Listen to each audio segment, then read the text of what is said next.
This subtle Viridian wash is just one of the things you can do with Optimist Pigment Ink, a unique artistic medium from Federal Color. In this 4-minute demo, we're going to show you a few more possibilities as we create a complete illustration with Optimist. For early layers, you can use a lot of Optimist Colorless Medium in each mixture to create expressive, translucent underpaintings. It's a good idea to start pale, then layer in more opaque colors later on. You'll notice we're using Optimist Ink Solvent between colors. Optimist dries waterproof, so we designed the ink solvent to help you keep your brushes and pens clean. It's a gentle, odorless formula that's safe for your home studio.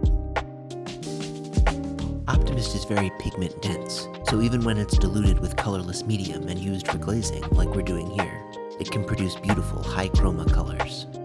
Alternatively, you can make muted colors with Optimist by mixing complementary colors together. Most of the brickwork in this painting is a mixture of Federal Red with Basil Green. This mixing technique reduces color intensity and produces the type of pleasing, realistic tones you see here. As Curt finishes up his first layer, we'll start to see one of the best features of Optimist Pigment Ink. Each overlapping layer has no effect on the dry ink underneath. You can see how the edges of Curt's transparent marks start to interact, giving the illustration a vibrant, dynamic feel. Now we'll start to make more opaque colors, using less Optimist medium and more of the opaque pigments like white and black. This allows certain elements to pop out of the less saturated background layer, adding depth to the illustration. Now we're into the middle of the illustration process, where we start to introduce more intense colors and define smaller shapes. Optimist stays exactly where you put it, whether you make a thin wash or a thick mark, thanks to the high surface tension. That makes it easy to lay in these bright details without getting color anywhere you don't want it. I love these semi-opaque washes Curt applied to the architectural details in this piece. The beige wash adds texture and defines the light temperature of the scene. It also brings together the elements underneath, which look more connected as Curt brushes on these lighting effects. Switching back to a dip pen, we'll see another nice result of Optimist's high surface tension.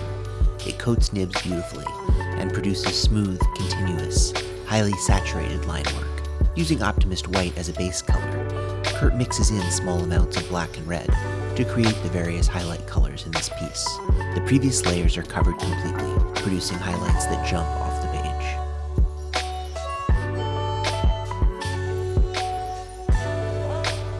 After adding those bright lines, it's nice to reintegrate the piece by adding some overlapping transparent washes. Curt used our Prussian blue with lots of Optimist medium to create the moody shadows that bring this illustration together. To further define the shadow areas, Curt's using a Kakimori stainless steel nib. These modern drawing tools work really well with Optimist, enabling you to make a wide variety of marks, from fine lines to big wedge-shaped slashes.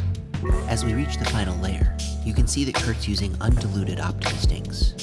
The yellow door of this house is the most important color in the whole piece, so Curt mixes it from straight pigment and applies it almost at the very end.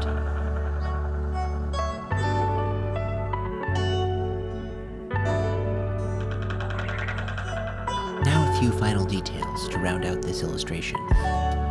First, Curt adds the top layer of stylized foliage details. He emphasizes the darkest shadows with more washes and dark marks.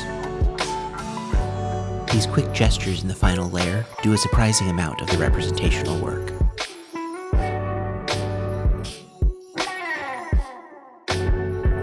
Finally, the very brightest colors and highlights are added. As you can see, Optimist is truly an illustrator's medium. You can use your whole toolkit, including all kinds of dip pens and brushes. You can mix any color, at any opacity, with a variety of textural options. And when you're done, your work will be lightfast and naturally UV resistant.